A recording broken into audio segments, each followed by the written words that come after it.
Hi everyone. आज मैं आपको बताऊंगा एसी के अंदर वाटर लीकिंग इश्यूज़ को कैसे ठीक करना है। इससे पहले मैंने इस एसी को कैसे ओपन किया है, इसका लिंक मैंने डिस्क्रिप्शन में दे दिया है, आप वहां जाके चेक कर लीजिए। तो आइए चलते हैं, देखते हैं वाटर लीकिंग इश्यूज़ को एसी में कैसे ठीक करना है। सो बेसिकली पानी इस ट्रे के अंदर कलेक्ट होता है और इस एग्ज़िट होल के थ्रू ड्रेन आउट हो जाता है। बट प्रॉब्लम यह है कि पानी अभी इस एग्ज़िट होल से बाहर नहीं जा पा रहा है और यहाँ ओवरफ्लो होने की वजह से वाटर लीकिंग इश्यूज़ हो रहे हैं एसी के अंदर। तो मैंने अब ये एरिया टिश्यू पेपर की हेल्प से पूरा ड्राई आउट कर लिया है। अब मैं इसकी जगह पे बेकिंग सोडा डालूँगा और ट्राई करूँगा कि बेकिंग सोडा से ज़्यादा एग्ज़िट होल के अंदर मैं डाल पाऊँ, क्योंकि वहीं पे मुझे सबसे ज़्यादा क्लीनिंग करनी है।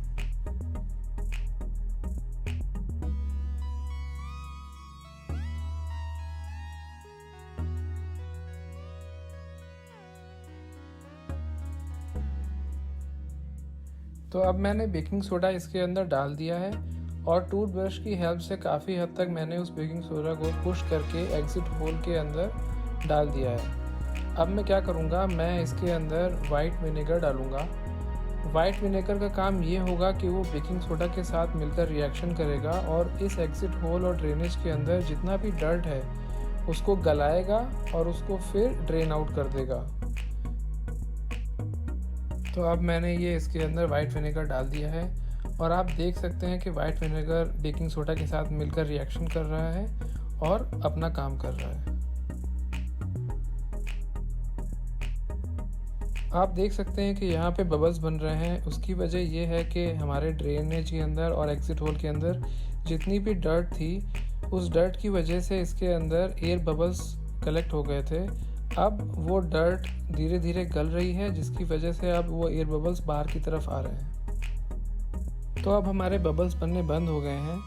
अब मुझे क्या करना है, मुझे इस पाइप की हेल्प से इस सारे डर्ट को बाहर की तरफ ड्रेन आउट करना है। तो अब मैं क्या करूँगा, इस पाइप को इस एग्ज़िट होल के अंदर सेट करूँगा और अब बाहर की तरफ एयर ब्लो आउट करूँगा, जिसकी वजह से सारा डर्ट बाहर की तरफ निकल जाएगा।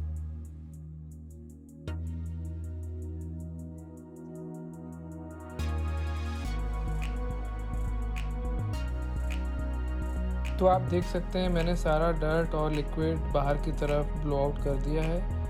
अब मैं आपको डेमोंस्ट्रेट करके दिखाऊंगा कि हमने जो क्लीनिंग करी है वो कितनी असरदार है। तो अब मैं इसके अंदर क्लीन वाटर डाल रहा हूँ और आप देख सकते हैं कि वाटर पहले इस एग्ज़िट होल से बाहर नहीं जा रहा था, बट अब बहुत स्पीड से बाहर की तरफ जा रहा है।